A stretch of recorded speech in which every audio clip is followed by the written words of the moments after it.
Hello, this is Eve from the Highway Mail and Queensborough News. I'm here with two amazing ladies who are doing fantastic work with dogs that have been lost, dogs that have found themselves abandoned for whatever reason, and even just other animals and pets that have gone missing or have been found. They are working in the Queensborough and the Pinetown area, but also in the Greater Durban area in general. Would you like to just say who you are, each of you? First we'll go to the lady from Queensborough. I'm Shelley. And you're from Queensborough? Yeah, Queensborough. Okay, and you have been doing this type of thing by yourself, and then you've now formed an organisation with other people? Started following the Blue story, and then that's how I got involved with this. But you've probably been someone who always is doing stuff for animals. I'm very fond of animals, and basically now I've only got seriously into it. But I've always been one to help a stray animal on the streets. It's always it's a passion. But yeah, basically I'm more able to do it now. Okay, great. We'll take the pressure off you and go to Karen. Karen, what can you tell me about the organisation Blue Bundu Brigade? It's quite a mouthful, hey? It is, yeah. So we're better known as Triple B. The Blue Bundu Brigade started with Blue when Blue was lost, and we did searching. I started the Facebook page, and we built up a whole lot of people that like to follow the story of Blue. Yes, it became very big. Very big, it did. So, we did try and do pictures when we did searches, and sort of like on a daily basis we did updates on Blue. Strange enough, when we were looking for Blue, there was another dog that went missing quite close to where Blake lived, Pops. So during that search we looked for Pops as well. It was I think about 21 days later that we did find Pops, but unfortunately he'd crossed the Rainbow Nation over to the Rainbow Bridge. Yeah, the Rainbow Bridge, sorry. To the Summerland. Yes, and it was just a nice way for his family to have closure. Yes, because when a dog goes missing, that must be a huge problem for many families, is that they don't actually know what's happened. I know with Blue's family, that's one of the things that they were saying. They weren't giving up the search, not just because they were convinced that they were going to find him, but also they needed to know, even if they found him and he was dead, then at least they knew where he was. Yeah. Okay, what would be the advice that you would want to give people who are pet owners or anyone adopting a pet to prevent their pet needing your help?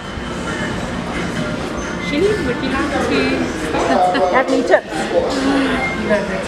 Okay, well, I think first and foremost, pet owners should really know their breed very well. Because, for example, often people think Huskies are very cute because they've got blue eyes or whatever.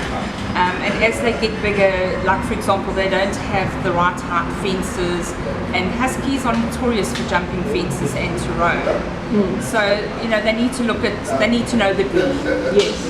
Also, we have a lot of dog theft at the moment, so people must be prepared to have their animals indoor, especially at night. What about chipping and things like that? Do you advocate that? We are very pro that. Microchipping is important because it's definitely one of the first things that people look for. Either if you go to the SPCA or the vet, and some rescue organisations even have their own scanners, so it is something that they look for first. Okay.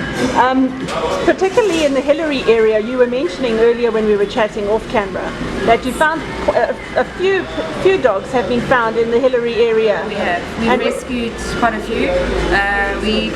Two pit bulls.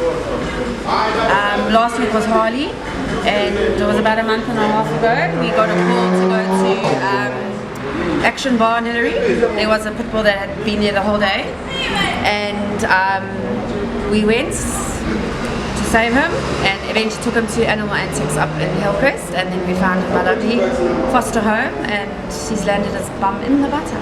Tell me about Sunshine, because I've heard a lot about this amazing dog. Make me cry.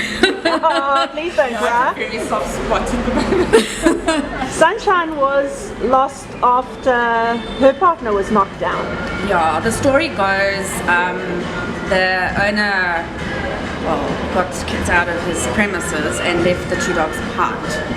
So obviously both of them were seen wandering the area, and then that Wednesday about, say 4 weeks ago, the male got knocked at the corner of Arundel and Main Road. Yes. So everyone assisted for help. We networked and we were hoping to find the owner. And then obviously by the end of the day, SPCA couldn't do anything, so they had to put him to sleep. And she said, well, originally then everyone called her Stray. Yes.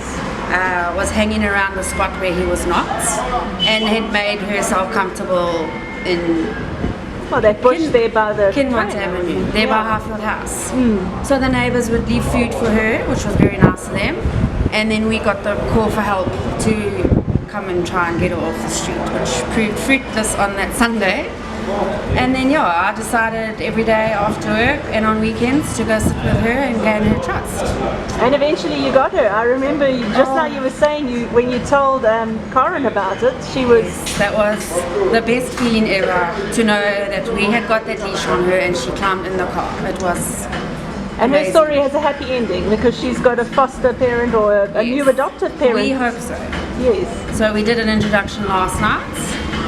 Her first foster was a little bit Didn't work for her. because of the cats. Sunshine not very fond of cats. And then we did a plea on Saturday because we were like really, we needed to find her a home. We didn't want to stick her in kennels. No. So this kind gentleman phoned and he said, if all goes well, introduction with his dogs. So we were there for like 3 hours last night.